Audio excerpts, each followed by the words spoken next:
Bonjour à toutes et à tous et bienvenue sur Grand Lille TV en ce mercredi 21 novembre. Toute l'actualité dans la métropole lilloise aujourd'hui à suivre dans le journal de la rédaction.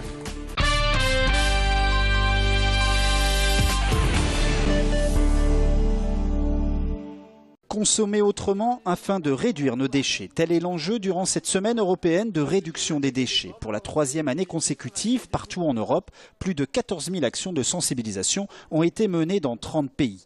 À Lille, on a consacré une journée de collecte et de réemploi d'objets en fin de vie, comme nous montre ce reportage de Jimmy Ochon. Catherine et Diane déménagent ce week-end, l'occasion pour elles de rapporter leurs anciens meubles et vêtements afin d'être recyclés par une quinzaine d'associations. On déménage et donc on a eu vent de la journée solidarité, donc on a apporté tout ce qui pouvait servir en fait. Dans le cadre de la semaine européenne de réduction des déchets qui a lieu du 17 au 25 novembre, une journée spéciale de collecte et de réemploi d'objets en fin de vie a été organisée salle du gymnase. Continuer à donner, ça permet d'alimenter justement le circuit du vêtement et c'est simplement que les matériaux qui n'ont vraiment plus d'utilisation qui seront retransformés. Vêtements, électroniques, livres, tout est recyclable et réutilisable. On a amené tout ce qui peut être informatique, vieux téléphone, un vieil ordinateur portable. Puis des choses aussi qui peuvent, des vêtements, des parapluies, etc. On a fait un petit peu de tri chez nous et plutôt que de le jeter à la poubelle, on préfère le donner ici pour que ça soit recyclé, que ça puisse aider des gens et puis le principe me plaît. Voilà. Le but, montrer qu'il est possible de consommer autrement et sensibiliser les visiteurs à travers des ateliers sur le nombre de déchets qu'ils jettent alors que certains peuvent avoir une deuxième vie, un recyclage qui permet également de créer des emplois. Aujourd'hui, autour d'un centre de tri du relais, c'est 60 emplois qui peuvent être créés sur la métropole. Donc on voit bien aussi toute cette synergie qu'il y a autour de la création d'emplois et d'activités. Cette journée a été un succès, elle a permis de récolter 12 vélos, environ 450 kg de livres, 700 mobiliers, 50 ordinateurs, 40 téléphones, environ 500 kg de vêtements, ce qui représente en tout près de 5 tonnes. L'Institut du monde arabe, Lima, vient d'ouvrir ses portes au public ce mercredi à Tourcoing. Cette décentralisation d'une partie des activités culturelles de Lima, une première en France, inaugure une belle promesse de dialogue. Tanguy Lécluse était à l'inauguration. Ce que nous racontent ces objets issus du pourtour méditerranéen, c'est qu'à travers les âges, le dialogue entre l'Orient et l'Occident ont donné un patrimoine commun. Une logique de bloc ne peut pas correspondre à la logique artistique et patrimoniale de diffusion à la période médiévale en Méditerranée et de voir que chacun finalement apporte sa pierre à la construction d'un édifice qui le dépasse finalement. Et si vous enlevez une des pierres, l'édifice s'écroule. Kantara veut dire passerelle en arabe.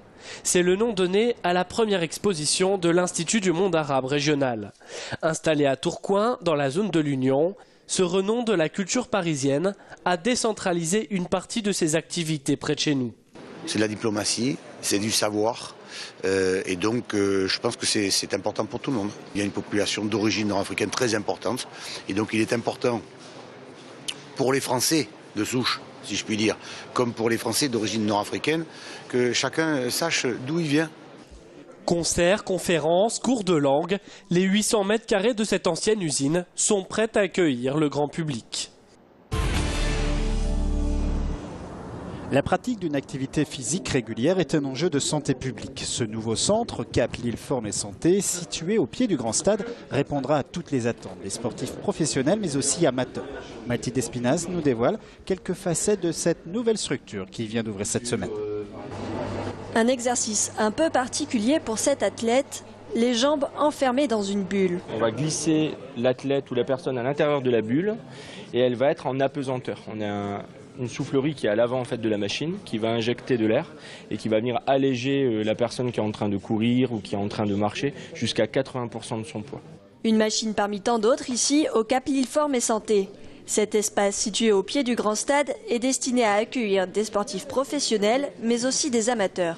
Le point commun qu'on peut faire ressurgir, c'est le fait de vouloir se remettre dans le cadre de cette activité en acceptant, en comprenant qu'il faut le faire dans un environnement médicalisé et surtout personnalisé. En fonction du diagnostic qui va être porté par le médecin, le cardiologue au début, on va trouver, à partir de ce bilan, on va définir le bon programme d'entraînement adapté à chacun. Voilà, c'est cette acceptation, cette écoute qui va faire la force de ce programme. Sur 1100 mètres carrés, on trouve donc des appareils de musculation, mais aussi des espaces détente avec une piscine et un sauna. Si cet espace est le premier du genre à voir le jour en France, la Générale de Santé espère développer ce concept dans d'autres villes. Et pour finir ce journal, un petit clin d'œil humoristique de la rédaction. 2 films cette semaine, bientôt à l'écran sous forme de questions. Un fait divers qui a retué Palomé-la-Rose. Et politique, y a-t-il un président pour gouverner l'UMP? Chaque réalisateur a tenté de répondre à la question en chanson devant nos caméras avec plus ou moins de réussite.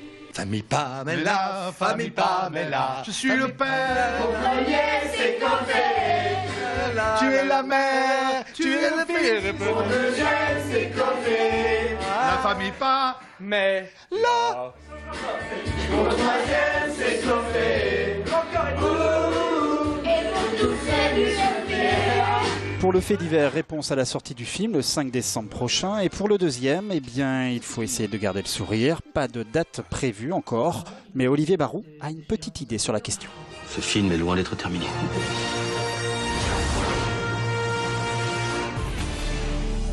Et c'est la fin de cette édition. Merci à vous de l'avoir suivi. Dans un instant, à suivre la météo et l'infotrafic.